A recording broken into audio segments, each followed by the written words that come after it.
क्या आप भूत प्रेत में विश्वास करते हो? आज मैं आपको एक ऐसी हॉरर स्टोरी बताऊंगा जो कि सत्य पर आधारित है। मतलब कि जो फिल्म बनी है वो सच्ची घटनाओं पे बनी है। फिल्म का नाम है the exorcism of Emily Rose. Film जो है वो रियल स्टोरी है। रियल स्टोरी किसकी है? एनालिस मिचेल की।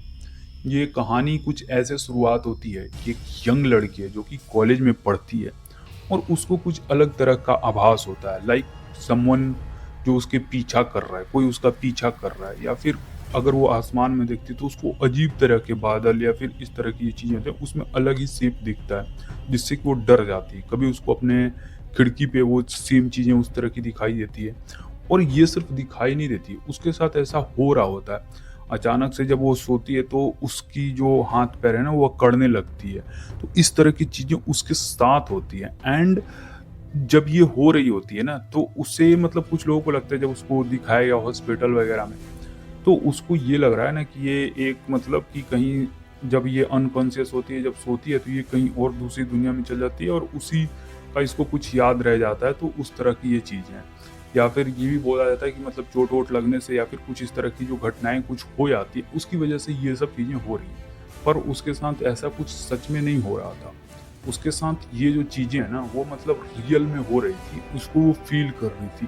बेड पे सोती, बेड में ही अंदर गायब हो जाती और उसी में कुछ उसके साथ हो जाता। और ये जो घटना है इस पे फ़िल्म बनी है और रियल में इसमें जो टेप्स जो प्ले किए गए हैं, वो शायद से रियल हों, मैं उसकी गारंटी नहीं देता, पर फ़िल्म में दिखाए गए हैं रियल बता के कि वो कैसेट को इन्होंने फुल प्ले भी नहीं करा। मतलब कि 4-5 जब लोग इस पे सोचते हैं कि इसको कैसे ठीक किया जाए, जब जाता है एक प्रीस्ट आता है, तो ये जब उसका दरवाज़ा खोला देखिए तो पूरा नाखून-वाखून मार के दीवाल पे इसकी अलग ही दशा-दुर्दशा कर दी है। एंड ये अपने होश में नहीं है। एंड द वे उसके शरीर से कुछ जाता है and then at the same time वो नॉर्मल लड़की है जो कि एक पियानो बजा रही है एंड इस तरह की चीज़ें हो रही हैं। ठीक है?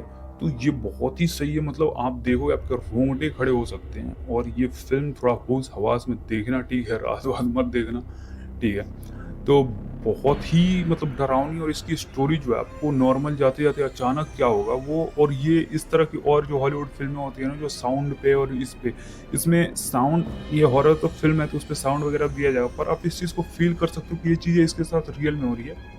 So the actors are also very good, जिन्होंने बहुत सही काम किया। पर इस स्टोरी को ये बताया जा रहा है कि ये रियल स्टोरी है। तो आप समझ सकते हो कितनी खतरनाक तरह से इस फ़िल्म को जो शूट किया गया उन्होंने शूट करा है, साथ में बनाया है, पर ये रियल स्टोरी भी है। तो समझ सकते हो अगर किसी के साथ इस तरह की घटनाएँ हुई हैं, तो ये चीज़ आपको विकिपीडिया पे भी सर्च करोगे तो ये जो लड़की का नाम है वो आपको करके आ जाएगा। उसके साथ सच में ऐसा कुछ हुआ था और उसकी जो मृत्यु जो हुई थी वो इन्हीं सब कारणों की वजह से हुई थी। ठीक है?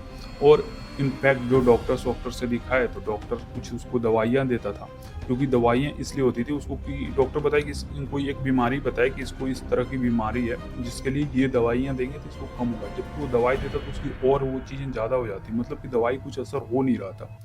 ठीक है? तो इसके ऊपर मतलब कुछ तो चल रहा था। ठीक है? अब जो है, जब एक प्रीस्ट इसको अपने हिसाब से अपनी जो भी वहाँ की तंत्र विद्या या जो भी थी उसके हिसाब से इसका जब इलाज करता है, तो और भी चीज़ें जो हैं वो बिगड़ती चली जाती हैं। जिसकी वज़ह से जब इसकी डेथ होती है तो उस प्रीस्ट पे केस होता है कि भाई तूने इसको मेडिकल इलाज नहीं करवा के तूने इसको और फँसा दिया और इसकी वज़ह से इसकी मौत हुई है। ठीक है? तो जब वापस जब केस चलने लगता है और अलग-अलग केस में इसकी जो परतें खुलने लगती हैं, तो वहाँ पे केस इस तरह से लड़ा जाता है। एक जो है वो वकील है वो दिखाता है कि देखो पहले ये कितनी अच्छी थी, इसको इस प्रीस्ट ने इसको इस हालत में मरने के समय में, मतलब कि एक कुपोषित का जो जैसा जो चेहरा होता है ना, ना खाने-पीने की वज़ह से, कुपोषण की वज़ह से वैसा एकदम हो जाती है वो अंतिम अवस्था में अपना, क्योंकि उसके बॉडी पे कुछ तो था, जैसा फ़िल्म में दिखाया गया है and may be it's a real story. तो बाकी जब लास्ट तक ये फ़िल्म पहुँचती है एंड वो लोग लास्ट में ना चाहते हुए भी उस चीज़ को नहीं दिखाना चाहते हैं। उस स्टोरी को जो भी जानता है उससे रिलेटेड जो लोग हैं जो कोर्ट में पहुँच सकते हैं, वो अकारण से उनकी किसी कारण से उनकी मौत हो जाती है। एंड जब स्टोरी है कि जब लास्ट में कैसे वो जो बंदा है वो इस स्टोरी को खोलता है एंड मतलब उसको वो सही से जो चीज़ है, मतलब कि वो जो कैसेट जो है जिसमें वो रिकॉर्ड करके रखा होता है उसको फिर वो प्ले करता है एंड देन वहाँ से सच खुलती है कि इसमें इस पृष्ठ की गलती नहीं थी, बल्कि इसके साथ तो कुछ और ही हो रहा था, जिसमें वहाँ जो न्याय में बैठे लोग थे, मतलब इंडिया की तरह न्याय नहीं होता कि सिर्फ जो जज है वही फैसला, अंतिम फैसला देता है, बल्कि वहाँ के जो लोग हैं, कुछ लोग को बुलाए जाते हैं जो कि वो हेल्प करते हैं जज को, कि अपना वो मत भी देते हैं कि उनका क्या मत है, ठीक है।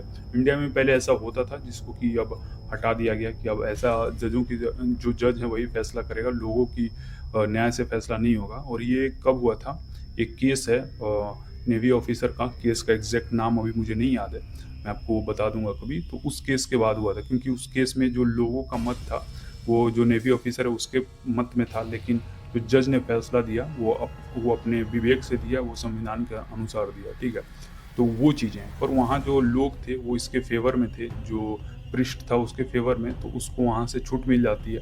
और फिर बाद में वो कैसे वो डेथ होती है उसकी, इन्हीं सब वजहों से एक जगह जाती है, एंड फिर उसको बोला जाता है कि मतलब वो जो उसको साथ हो रहा था, जो वो फ़ील हो रहा था उसको, वो उस हिसाब से वो चीज़ें भी करते जा रही थी, ठीक है। एंड एट द एंड उसको फ़ील होता है एक दिन पहले कि तुम्हें यहाँ आना है, and you will day, then वो वहाँ जाती है, एंड उसी वजह से उसकी मौत भी हो जाती है। तो ये पूरा फ़िल्म आप देखो, बहुत ही खतरनाक है।